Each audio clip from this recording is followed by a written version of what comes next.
So first thing we saw, we just see lights in the sky and just thought it was an airplane. Yeah. And we never paid no attention to it. It seemed to be, it was just going along with us as we was driving along, and we just see lights going on and off and thought it was a plane. We never heard no sound whatsoever, but after we went by the school and started going up the hill, instead of flying level, it went onto a 45-degree angle and started going down with the lights still flashing. We lost sight of it behind the hill, but when we made the top of the hill, we could see the light in the water, and we went directly to the phone booth and called the RCMP and reported the plane crash. There was 11 other calls right after us. Everybody reported the plane crash. Week after, when the government started calling it a UFO. 8 or 10 of us, maybe 2 or 3 more, that was involved with it. As far as going out on the boats looking for wreckage that night, the diver that boats have dove on the site, and there's 12 or 15 different people who see it and was involved in the search or the dive on the site. It was on the evening. It was more like the 5th of October, around 12:30 in the morning, very early in the morning. About an hour, roughly an hour after Lori Wickens' experience. I was laying in bed. I should have been asleep, but I wasn't. It was a still, quiet night. It was one of those nights you could hear a pin drop. The window facing the south lit up quite extensively. There was no full moon or no street lights or anything. And I was pretty perplexed to find out, that there was no sound attached to this light, right? It was just quiet as it could be. And I figured that, there must be a helicopter or something, but there was just no sound whatsoever. It stayed for about a half a minute. It gradually came in slowly and then stayed stationary for a half a minute. And then it gradually started to leave. And as it was leaving, I was hurrying, trying to get up to go outside to catch the light before it left. I noticed in the faint distance I could hear a whistling and a tumbling sound coming from the side, the same direction that the light came from. And that was pretty perplexing because I knew it wasn't attached to that light because the light was leaving and this was coming from a higher altitude coming down, free falling. It wasn't under control because it would whistle and then tumble at different intervals, and it sounded like it was free falling. It took about 10 seconds or so to get down to treetop level, and it was pretty close. It went over the house. I thought it was going to hit the house, so I kind of froze for a minute, and then it went over the house, and that was it. It became quiet and still. I ran outside. The light was gone, and the stars were all out, and it was you could hear a pin drop again. It was just like nothing happened. I mean, I just couldn't attach any real reason why that would be there in the sky with no sound. That's the main thing that really puzzled me. If it would have been a helicopter and a light flashing around, but this wasn't a light flashing around. This was like what a full moon would come out of the clouds, bright, only lighter. It was almost like an LED light because it did light up the room inside enough so I could see what I was doing and everything. And I mean, it had to be treetop level because of the trees just outside of the house 30 feet away, and they were 20 odd feet tall. It was just above the tree line because any higher up, it wouldn't have been shining in the window, right? We don't choose these things. These things choose us, right? The problem with me, I didn't get the answers. I still don't get them, and that's the reason why I came forward. Those were the voices of Lori Wickens and Peter Gorham, local residents who were eyewitnesses to the events of October 4th, 1967, when a UFO appeared to crash land in the waters off Shag Harbour. At least 11 people saw a low-flying, lit object go into the harbour that evening. 2 days after the incident had been observed, a detachment of Navy divers from Fleet Diving Unit Atlantic were assembled, and for the next 3 days, they combed the seafloor off Shag Harbour looking for an object. The final report said no trace of an object was found. The Shag Harbour UFO Expo is an annual event that brings UFO experts and eyewitnesses together to share their observations and the latest theories and research about unidentified flying objects. The expo usually includes a presentation or two regarding the events and legacy of the 1967 Shag Harbour incident. Other presentations are given by recognized UFO researchers on all aspects of the UFO phenomenon. The 1967 Shag Harbour incident is generally regarded as Canada's most famous and important UFO case. With us for today's chat is Danny Reid. He's Vice President of the Shag Harbour Incident Society and a member of the organizing committee for this year's expo, and Chris Styles, who is a respected author, researcher, and expert on the events of October 1967. and will be one of the guest speakers at this year's event. Welcome to our podcast, gentlemen. Thank you. Thanks for having us. Pleasure to be here. So I want to ask each of you a question. Danny, we'll start with you. Sure. When did you become interested in all of this, beyond the Shag Harbour incident, in UFOs and all of that? Yeah, good question. Really, it started when I was a little boy. I've always had a fascination with space, science, astronauts, rockets. When I was 5 and 6, my mom I'm 57, so I was born in 65, so really quite young when the moon landings happened, but I remember my mom would let me stay home from school when the Apollo rockets would take off, and I used to walk home from junior high to watch the space shuttle launch and land. Anyway, just always fascinated by that, and also with the idea that there could be extraterrestrials or alien life, and just fascinated with it. Star Wars came out in '77. That kind of really put me over the edge. So I was 13 years old, really got me hooked on it. And always just had that fascination. I don't think I ever walk outside ever, a day or night, and not look up in the sky and just wonder. Always had that fascination. The neatest thing, I grew up in Digby and had vaguely heard about the Shag Harbour event, and to be very honest, didn't exactly even know where Shag Harbour was. Amazing, being from Digby, I wasn't born there, but really grew up there all my life. But moved to Yarmouth 8 years ago. My job takes me between Yarmouth and Barrington, and driving down to Barrington, there's the sign, Shag Harbour, right? So I pulled off the highway, went the old way one day, and there was the Shag Harbour Museum, and I was just kind of like, over the top excited. Pulled in, went in. I bought a couple books by an author named Chris Styles, who I now know and is our guest here as well tonight, and read the books, looked around the museum when I was there again, took the books home, read the books, and just really, really got captured by that whole story. And the idea that Laurie Wickens, I got to hear about Laurie. Again, Chris was the author. So they've been holding these events where they'll have guest speakers down, and it's usually held on the anniversary of the event that happened back in October 4th, '67. And it's kind of unfortunate. There's also a work event annually that happens the same weekend with my job. So many years went by, and I'd never, ever made it to their event. One Saturday, they were holding a different, unique event where they had footage, and Chris will talk about that in a minute maybe, of a more recent sighting. And they were putting this on Saturday afternoon. My stepson was with his father that weekend. My wife was running in a marathon, and I'm like, hey, I'm home alone. I'm going to go down to Shag Harbour and check out this event. And I really expected it to be quite a big deal. I was very excited about it. So I went down. It was a big deal, but there wasn't all that many people. There was maybe 15 people there.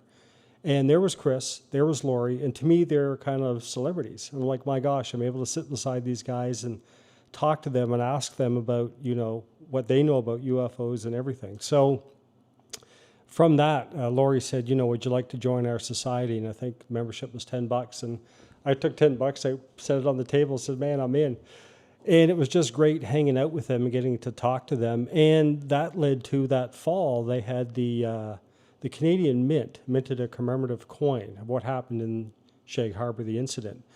Was the second coin in a series of UFO coins that they put together or minted. And it turns out it was the fastest selling coin the Mint ever produced, not in the UFO series, but of any coin ever. So Laurie was going to try to get my hands on one, being a member of the society.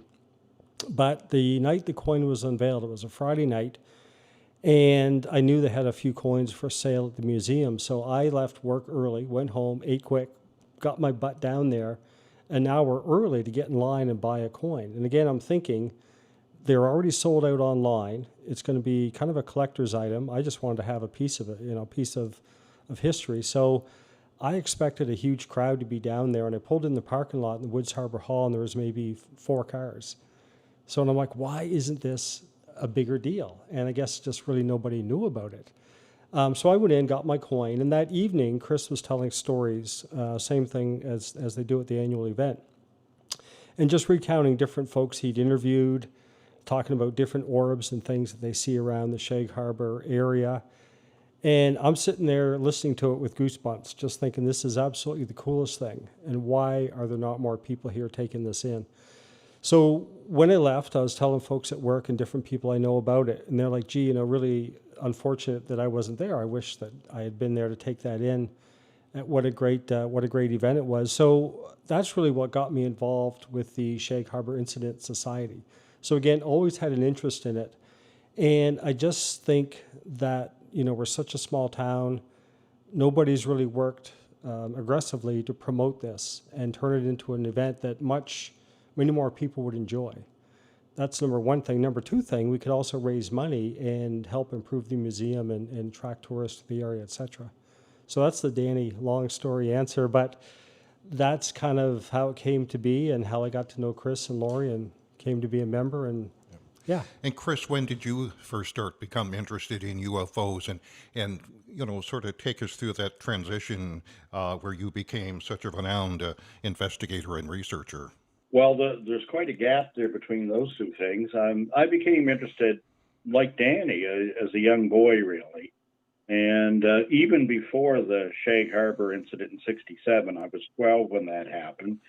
I can remember being quite young and being home with the chicken pox and watching something on the CBC, which was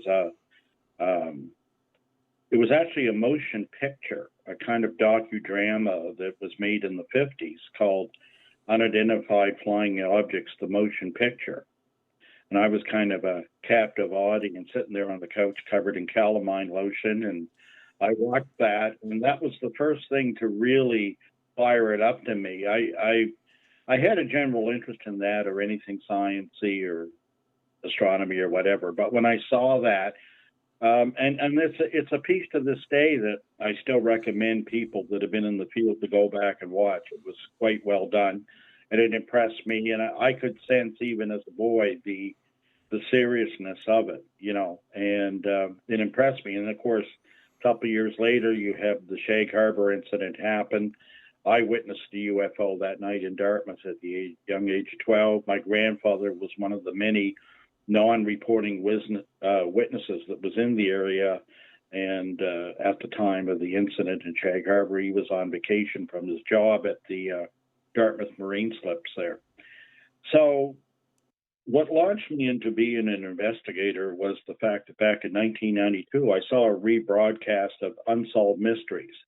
That used to be the docudrama show that was back in the days, let's call it when reality television was reality television and not what it's morphed into nowadays. It was less about the Kardashians and it was about real events, mysteries, crimes, whatever, UFO incidents, right? And that was the first time I'd heard or saw any coverage of the now infamous Roswell incident in the United States and New Mexico. And I watched it with a close friend and former partner of mine. And when it was over, she said, "Do you believe that such a thing could happen?" And I said, "Well, I know it did." And of course, that was based on my memories of the Shag Harbour incident, my UFO sighting in Dartmouth that night, and the fact that my grandfather, when he came back from vacation, told me all about the goings on in the community in Southwest Nova area. And it stuck with me. And a dare from this friend was that I should call Stanton Friedman, who, the now late ufologist / nuclear physicist who lived in Fredericton. And, he was the consultant and appeared on camera in that piece for Unsolved Mysteries. And she dared me, and I kept saying I would. And she put the phone in my lap, and she said, "I know he's there." And in those days, I called the long distance operator and got connected. And he was away, and he had a human answering service, and they gave me a number, and I didn't know where I was calling. Turned out it was Austin, Texas, and he was about to go to a MUFON lecture. But he took the time out of his day to talk to me for 20 minutes and gave me some practical advice that got me started. And here's just a brief token of the kind of wisdom he gave me. Is when I was done recanting the story, remember, at this time I did not know the date. I didn't remember. It was just a shell of an outline. And he hadn't heard of the incident. And then he looked at me and he said, "Chris, I think you're in luck." And I thought, "Why?" And he said, "Fishermen don't move." Just think about that. Just such a basic, but what a great tidbit it was. And it was a starting point, right? And of course, He gave me other things, little clues to go by. We came up with the date, and one thing led to another. And, access to information request. He passed my name on to the Fund for UFO Research in the States, and very quickly there was a grant application. I succeeded at that. And the next thing you know, I had a couple of weeks to sit in Ottawa and go through National Archives. And to my surprise, the document trail on this thing not only showed that the Canadian government and the Department of National Defense and all those that were involved in the search thought that this was, a real, genuine incident of a UFO, but it also showed that the government, took this thing most seriously and, had some real concerns. And that was it. I was out of the blocks and running. I made lots of mistakes. I like to think I learned along the way, but next thing you know, one thing led to the other, and before too long went by, and next thing you know, I was on national television and contracted to write a book and going at MUFON conferences. And to my surprise, the United States audience very much took to the story. In fact, they felt very much that the Shag Harbour case was the kind of thing they needed. You're looking for two things as an investigator when you do a UFO investigation. The two things you're looking for are high strangeness and high credibility. And the Shag Harbour incident was like maxed out in terms of its credibility. It had the paper trail, had lots of witnesses, including 3 RCMP officers who one might call professional witnesses. And, it has stood the test of time. And next thing you know, I was out of the block. And it was so funny, in the early days, some of the U.S. media referred to me as strange concepts like the new bad kid on the block and stuff like this. Bunch of foolishness, really. But what it is persistence pays off, and I just kept at it. One thing led to another, and the case is not evaporated. No one's explained it or explained it away. But Chris, the paper trail, that's an oddity, isn't it? In this case, where it's such well documented and credible sources. A good paper trail is rare. What's rarer still and unique about the Shag Harbour paper trail is the fact that, there's no controversy as to the origin or the authenticity of the documents. When you look at a case like Roswell, for example, it's often associated with the MJ-12 documents, which to this day are argued and debated amongst ufologists and other researchers and specialists, as to whether they're genuine or plants. And, there's a bunch of controversy, but all the stuff that supports the interpretation of the Shag Harbour incident as a genuine UFO event, they come from sources like D&D's Directorate of History, Library and Archives Canada, St. Mary's University, and some of the former, in fact, there were great records that even told a little more among some of the U.S. groups that had hired serious researchers here in the area at the time, including the head of the Royal Astronomical Society back in the day, out of now defunct groups like APRO, which was the Aerial Phenomena Research Organization, which later morphed and kind of grew into MUFON. So that's the great thing. The documents are there. The documents are genuine. You can't dispute their origin. And the other thing is when you read the documents, they're very Canadian. Often, when you think of documents, you see these shows, and if you ever went to lectures, a lot of people can remember, of course, Stanton Friedman standing up holding documents, and other researchers too, where you see in the U.S. most of them blacked out, and very little useful information. Well, that's not the Canadian style of thing. You don't get a lot. I don't think anybody bought them a black marker here. That doesn't mean that things are kept, though. There is still evasion, and things here are sometimes simply unavailable, or we don't know what you're talking about. And I think the reason for that is that's just a way of keeping them out of the access system. Because here, if somebody presents you a document and they say they can't be released, or, we have that, but it's got to go through a security review and we can't downgrade it, then you can complain to the Information Commissioner of Canada. It can be reviewed. And, you may win that argument. But so when they really don't want you to have something that's just simply unavailable or wasn't preserved, or we don't know what you're talking about. Not a lot of black marker, though. And the stuff we got is great. And the other neat thing about the Canadian documents is that often the staffers, the copies that were kept, or after they were sent, military telexes or whatever. And in it, often there were margin notes made by the staff, their thoughts or something they did to the side or why it was real. There's a great military telex that went between the bases, and at the top, one of the staffers writes in big letters UFO and underlines it 3 times and puts an exclamation mark. And in it, it's just saying all the things they checked.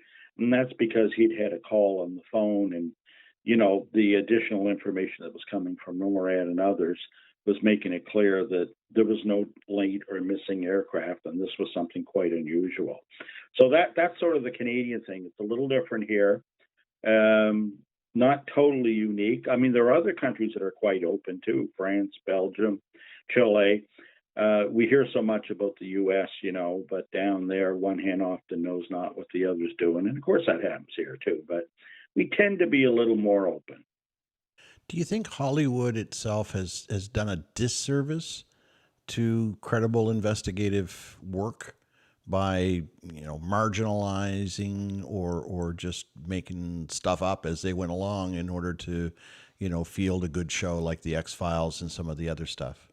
It's funny, even the title, the X-Files, I was the first person, I think, to actually recover a genuine X-File that actually had that in its designation. And I hadn't actually watched the show at the time. And I can remember when finding it at St. Mary's, one of the staffers says, "Oh, you got a confidential file, an X-File." I didn't even know what it meant. I know all well, quite well now. Here's the thing about an X-File. I think it was something in this country where they foresaw the coming Access to Information Act. And what it was is that if you had an X-File, that wasn't merely like a secret file, but that was a file that, was meant to stay truly confidential. You did admit that it existed, and therefore, it wouldn't be given the chance of review to be downgraded. There were 6 levels of security in the Canadian system, but there was an X-File system the RCMP had, and they had a special form too at the top for UFOs, and the forms were called HQ 400 Q5 forms. And but every now and then when they filled it out afterwards, you'd see a little hyphen and then a big X there. And of course, that was one that, hey, we just don't know what you're talking about when you'd ask. But sometimes they get left in places like the late papers that were left behind by the astronomer, Father Michael Burke-Gaffney, that started the program at St. Mary's. He also was an investigator for the National Research Council and in UFO matters for the Canadian government. And when he passed away and bequeathed his papers, nobody cleaned those out of his desk, so I found them there, But there are such a thing as X-Files. Hollywood's business, as you probably know, is to sell something and to sell it again. It's the land of sequels. It's the land of overkill where you Hollywood things up. Most people would know what you meant, and they do that. You look at some of the stories they've covered, like the Travis Walton case. Certainly, it's hopped up past the descriptions that he gives, but I guess that sells movie tickets. So I can't blame them too much. Their business is fiction. And, they do true stories, but, as it often says at the start, as suggested by a true story or as suggested, they do take liberty, right? And then again, so did Pierre Burton and Winston Churchill. So I can't fault them too much. Why do you think that we have this fascination with what lies beyond our earthly atmosphere and our solar system? Well, of course, the big question, the one that's often brought up, and I think it's quite legitimate, is are we alone?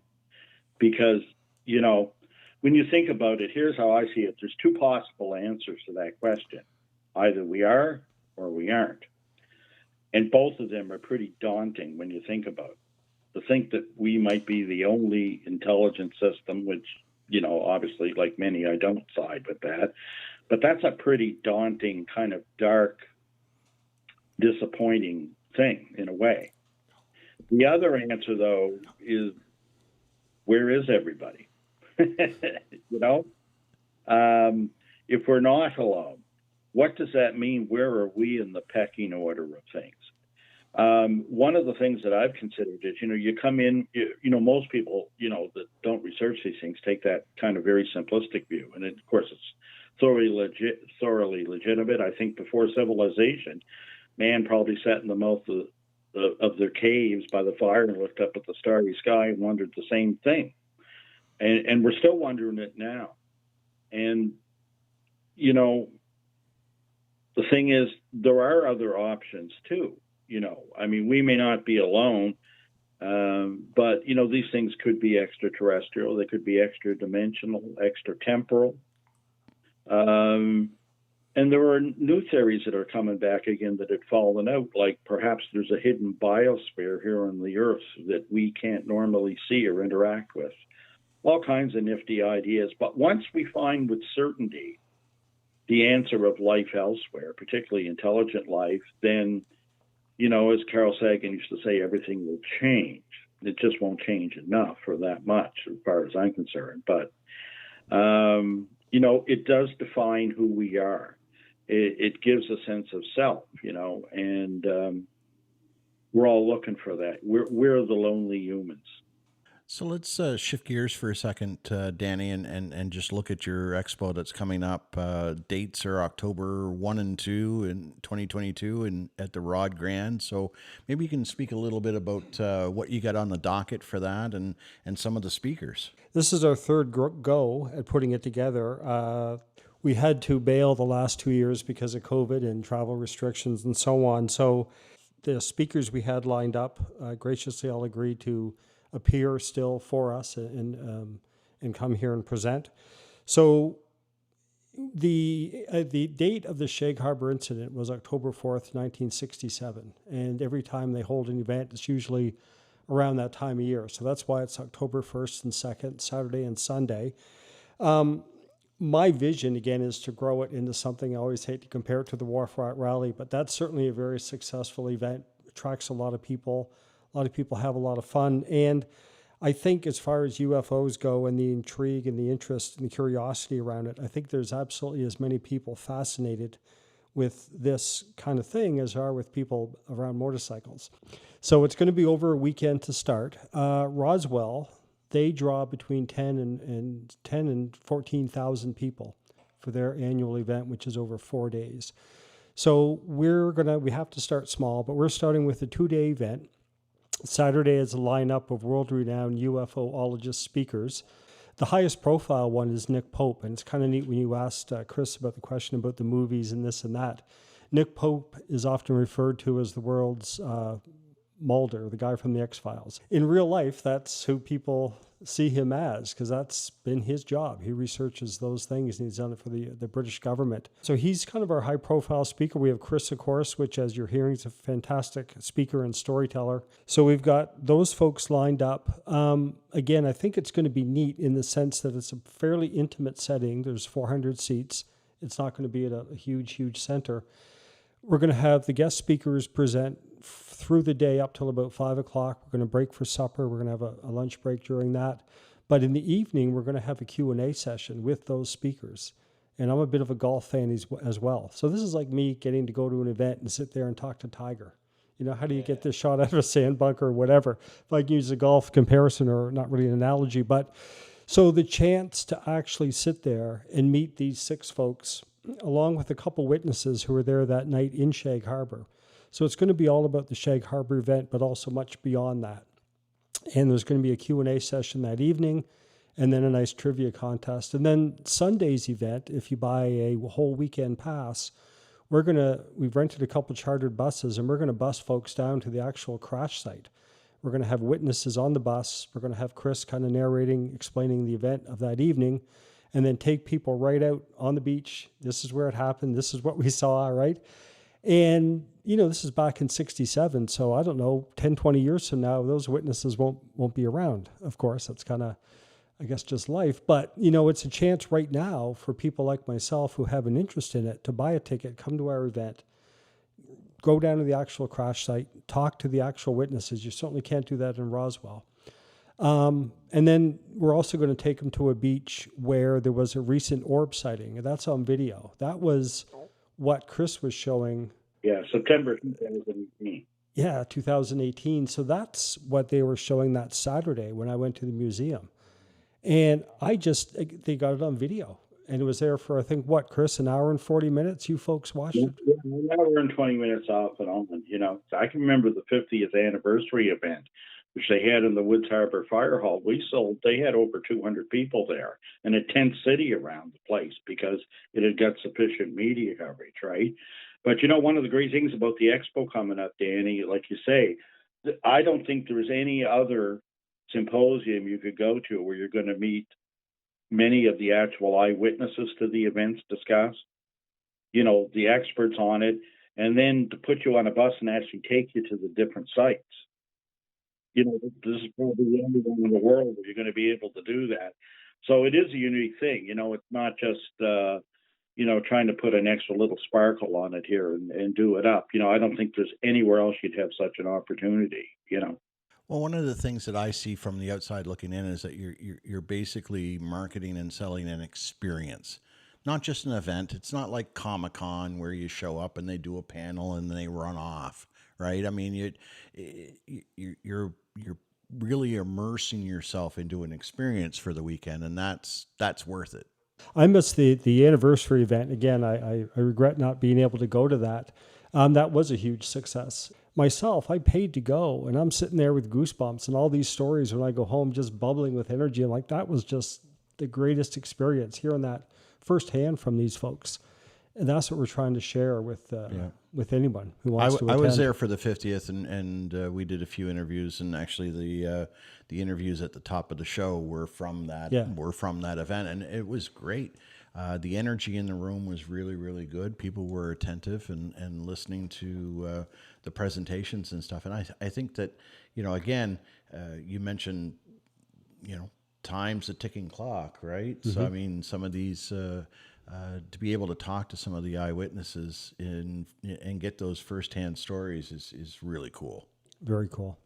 There's also, and again, that Saturday I went down, again, back to that incident that happened in 2018. So beyond just the Shag Harbour event, that's almost like a hub of activity down there. And Chris will talk about that probably.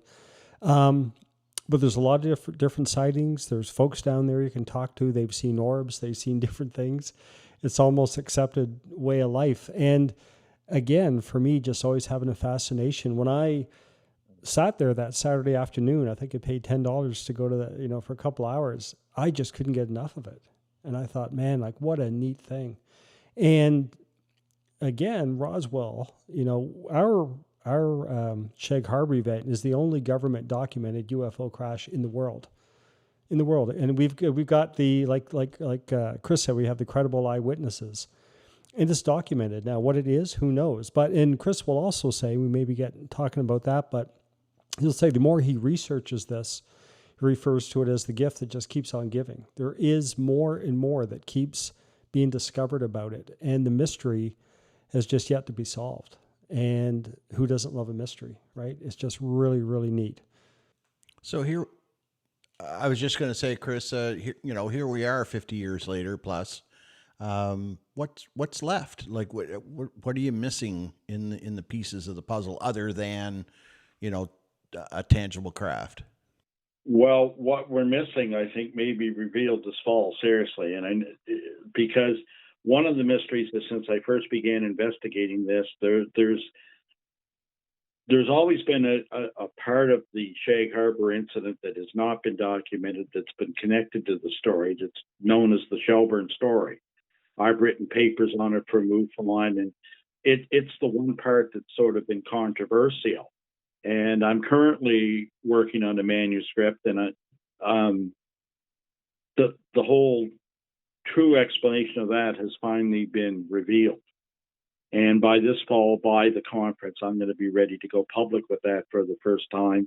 And you're going to discover a new case there that I believe time is going to prove is every bit as big and as important as the Shag Harbour incident, right? And by the way, in the U.S., often when they do a top 10 show or they rate them on more than one occasion, Shag Harbour is scored as high as number 3. And before I began my reinvestigation, nobody'd heard of it. Now, I admit, I'm a local guy. And to be honest, I had not heard of the incident until you guys were coming up on the 50th and they were doing the coin. I was totally oblivious. Now my dad's lived here all his life as well. He says he remembers hearing about it in the day, but then kind of forgot about it until I brought it up again. That's because it's Nova Scotia. It was a headline story in the Chronicle Herald, and being Canada's most conservative broadsheet at the time, you don't often get a UFO headline. And I think if this had happened in anywhere else, New York, New Mexico, Toronto, there'd already be too many bad movies of the week about it. But because it was Nova Scotia, people shrugged, went home, wondered how they're paying the power bill, and/or made a sandwich. I agree, and I think that's that's part of the downside in at this point in being able to generate some hype or regenerating some hype about not only the incident but your expo and all the research that goes with it. The word has to get out. I can tell you this, that in 1996, I would give a free talk in Halifax at the library. You might get 30 people. I'd go to Toronto and do a little paying gig downtown there. You might get 200. You'd go to Vancouver at the Pacific Space Center. You'd get 500 people pay to come in to listen. But the first time in 1996 that I went to the United States, it was in Greensboro, North Carolina, in a place that was kind of like the old Forum in Halifax. Sure. Thousands showed up. Wow. And I at that time, I really hadn't been on television yet or whatever. So, but down there, people promoted it. People were open to it. And as they say, the rest is history. I remember going down there wondering, look, the UFO phenomenon is a worldwide thing, but, so much of the television and the media, the way it's done, portrays U.S. cases. And I wondered, will they have any interest? And I thought, well, it's showtime. I'll just go up and do what I do.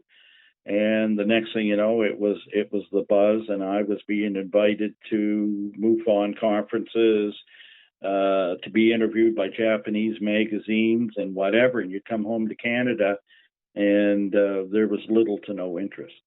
Now, NASA has just released some wonderful photographs from across the cosmos, but it doesn't necessarily prove anything per se. It's really kind of nice to look at, but how do we get from point A to point B where we are comfortable in saying that we are not alone? Like, what do we really need out of that? I don't suppose any amount of evidence will satisfy some people, first of all.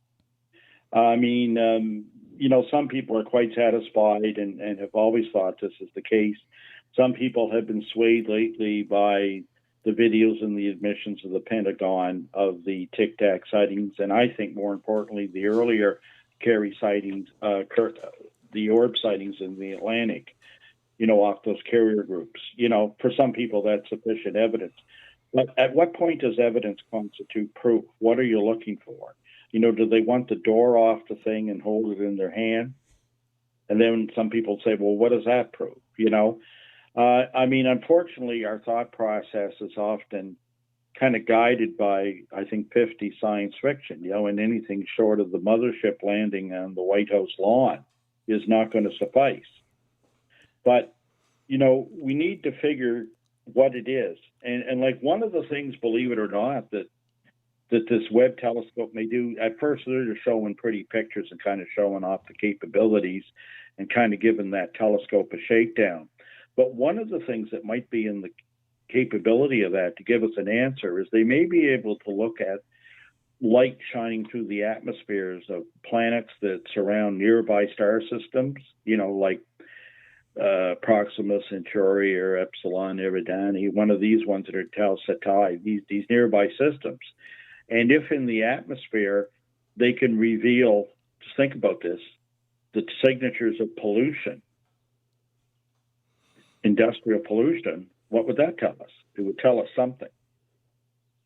And, if it's like when you look at things like SETI, if SETI someday finds a signal that can confirm, even if it's degraded and we can't translate it, and it's a one-way signal, it still tells us something. It would still tell us we're not alone. It's useful. And a one-way message still tells us something. I've got a lot of useful one-way messages through time from, William Shakespeare. So it's a question of what is evidence, what is proof, and you see what I mean. Most people's, they're looking for this 1950s kind of,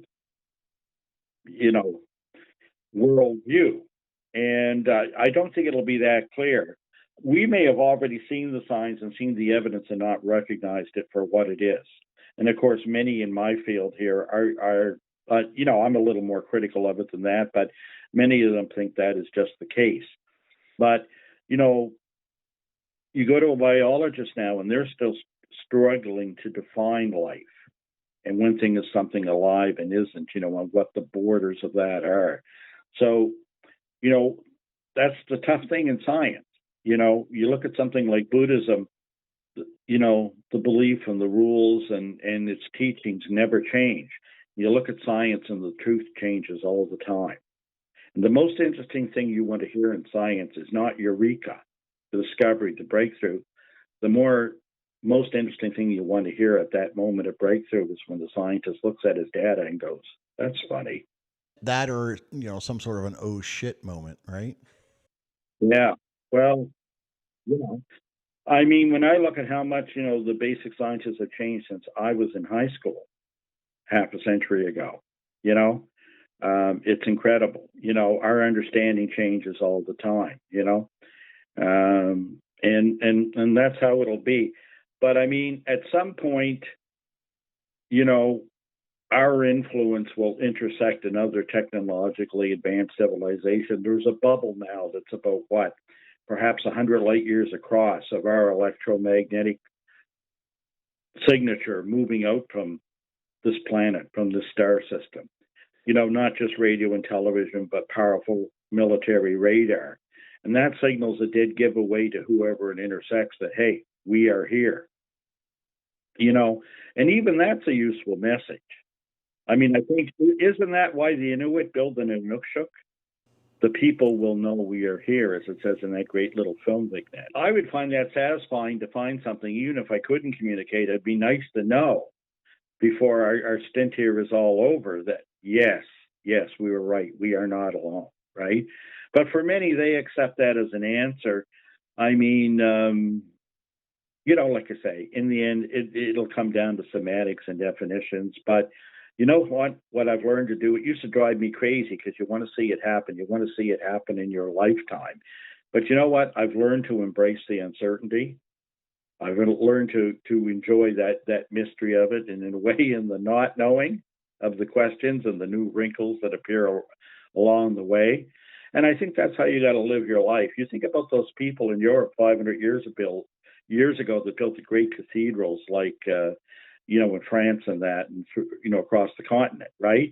Those that started building them knew they wouldn't see the finished product, but they built them. Yeah, and I mean, and look at the finished product. We change in a society. Everything here now, we're looking for instant gratification. I embrace the uncertainty and I wait the answer. And, we just might get it. We're certainly getting close in some ways. There's all kinds of hints. And to me, the big question, are we alone? I don't care if the answer comes from astronomy or ufology or archaeology or whatever. But in the end, it would be nice to know. But in the meantime, we look up and we wonder. And, I find it pretty hard to believe that we are alone.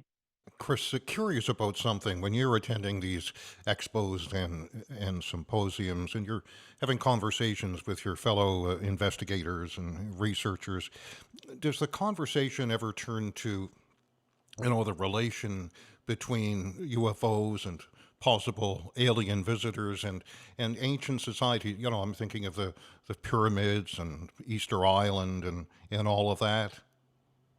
Yeah, I mean, for many, there are a lot of people that even specialize in that. That's not something, personally that has grabbed me.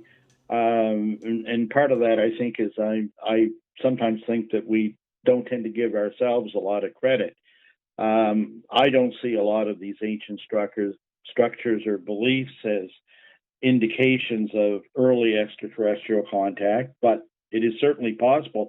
I can tell you that some of the scientists, even the late Carl Sagan, the, several celebrity astronomer, that we all know from Cosmos and people often mock with the way he used to say billions and billions. Believe it or not, I know that Carl Sagan was in some ways a closet ufologist. And in fact, when some people at the end of the Condon Committee in the States in the late 60s wanted to do away with the Blue Book data and not preserve it, he fought very strongly to have it preserved. Now, he wasn't a UFO enthusiast. He wasn't behind it. He was often critical of the techniques and sometimes critical of the data even, but he did not want to see it dismissed or destroyed. And in fact, Sagan believed that there had probably been extraterrestrial contact. And he believed this because of a tribe in Africa called the Dogon that seemed to have certain knowledge of double star systems that were nearby that he thought were beyond the possibility of them guessing at random chance. And he thought that perhaps we are contacted and we do get visits from extraterrestrial advanced societies. He just thought it wasn't every other weekend. He thought it was probably more like once in every 10,000 years. But he didn't talk about it a lot, you know. So, you know, there are many of them because of the stigma, because of their careers. You know, they keep it to themselves, but there's a lot more believers in the scientific community that they often like to admit to. So, Danny, give us an idea of, you know, if somebody's interested in knowing some more about the expo coming up or how to get tickets, what's the best way for them to do that? Right on. So we've got a website set up. We have tickets on sale right now through Eventbrite. How I find our site to keep an eye on how we're doing is if you just Google UFO Expo, that'll take you right to the Yazda link. And it's right there, and you can just click on the website. The website has the full agenda, has a little story on the museum, has a little bio of each speaker, their names, of course, who they are, and all the ticket prices. You can buy a ticket for the whole weekend. You can buy a ticket just for Saturday's conference only, or you can buy a ticket as well just for Sunday, just for the bus tour. I will mention that we're kind of pleased at how well tickets are going so far. We definitely want to sell out. The bus tour, we have 400 seats available for the conference. We will not have 400 bus seats available, so that's going to get capped.